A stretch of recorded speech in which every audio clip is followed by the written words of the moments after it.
Here comes the first episode of Gyan, Sanchar, a weekly addition to our regular program. We will be happy to get feedback and suggestion.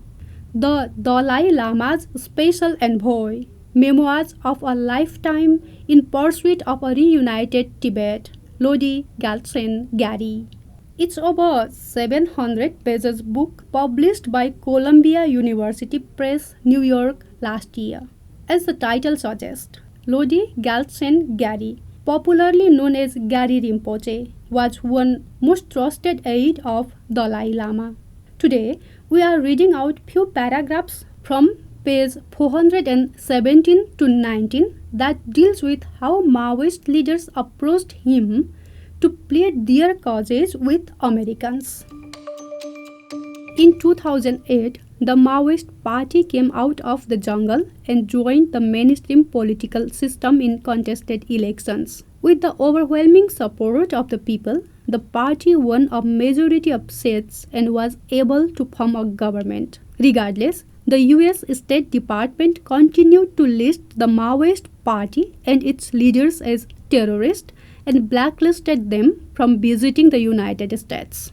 At one point, Deshsanchar, who was very senior in the Maoist party and viewed as head of its militant wing, was scheduled to come to the United States for some UN-related work and wanted to spend some additional days in the country.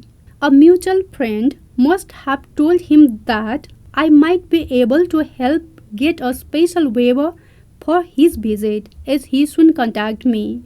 As I knew it would not be an easy task, I approached James Steinberg, then Deputy Secretary of State, with whom I had worked on a number of issues.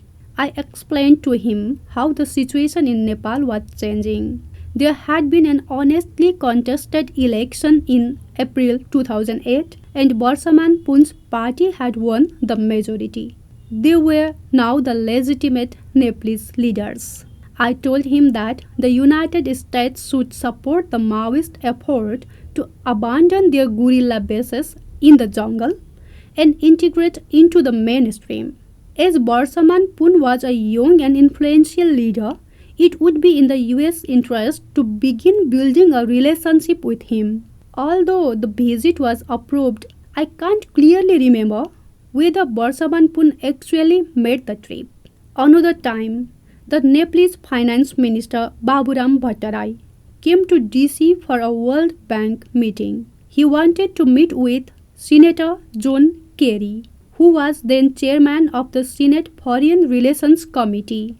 I was contacted through a mutual friend to help arrange this. I was confident that the senator would meet with the Nepalese minister, as we had developed a strong professional and personal relationship from our continuing work on Tibet legislation. The Nepalese, however, were extremely concerned that their minister would be put in an embarrassing situation should the meeting be cancelled at the last minute. They thus called the senator's office for confirmation of the appointment. After receiving the standard, non-committal response of the senator's scheduler that the minister's name was on the senator's schedule, but things could always change depending on the senator's commitments. The Nepalese feared cancellation of the meeting and left town. At the appointed meeting time, Senator Kerry's office started calling me, asking where the Nepalese minister was, as the senator was waiting.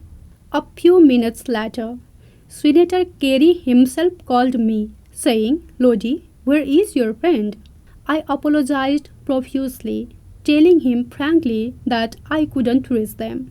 Some time later, Minister Bhattarai did write a very nice note to our mutual friend in Nepal, thanking us for our help and apologizing for not keeping the appointment. Because I grew up in Darjeeling and speak Nepalese fluently, I have always had a very special feeling towards the Nepalese.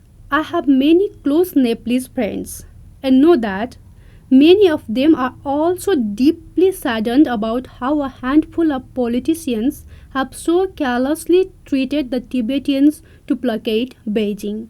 I have told them that Based on the way Beijing dictates Nepal's politics and the behavior of some Nepalese politicians, it's almost as if Nepal has become a quote-unquote prefecture of the Tibet Autonomous Region. Nevertheless, the bond between the Nepalese and Tibetan peoples remains strong, and I have no doubt that it will grow stronger as a new generation of Nepalese comes to power with a much greater sense of self-respect and pride in their cultural roots. I also feel that Tibetans are to some extent victims of deteriorating relations between New Delhi and Kathmandu. If the Indians were able to pursue a far-sighted and pragmatic relationship with Nepal, the latter's dependence on the PRC would be far less, and the Nepalese would also pay some attention to New Delhi's views. I have candidly told some of the most senior Indian officials I know that Delhi's marginalization of Nepal is a matter of quote-unquote shame. Not only does India provide generous economic and other assistance to Nepal, but the countries also have much in common both culturally and politically, in stark contrast with Nepal's relationship with the PRC. Despite those commonalities, today Beijing seems to have more influence in Kathmandu than does New Delhi.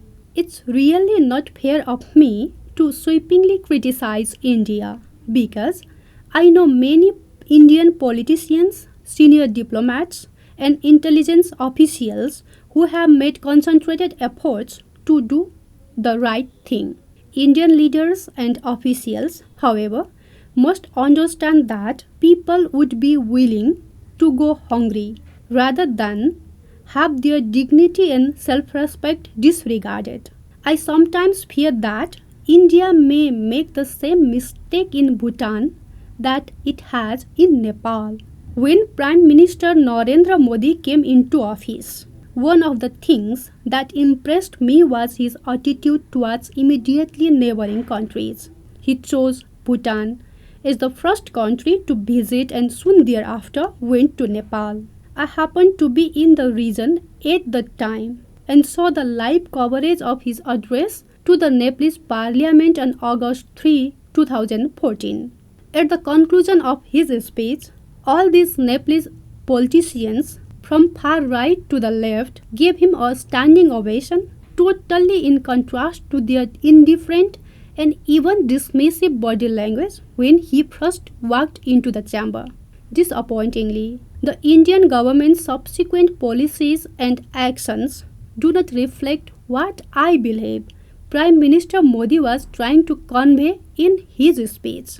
I am not suggesting or advocating a quote-unquote turf fight between New Delhi and Beijing over Nepal, but realization of Prime Minister Modi's expressed vision would be beneficial not only to India and Nepal, but also to the whole region. The political situation in Nepal has changed, and everyone should adjust to the new realities.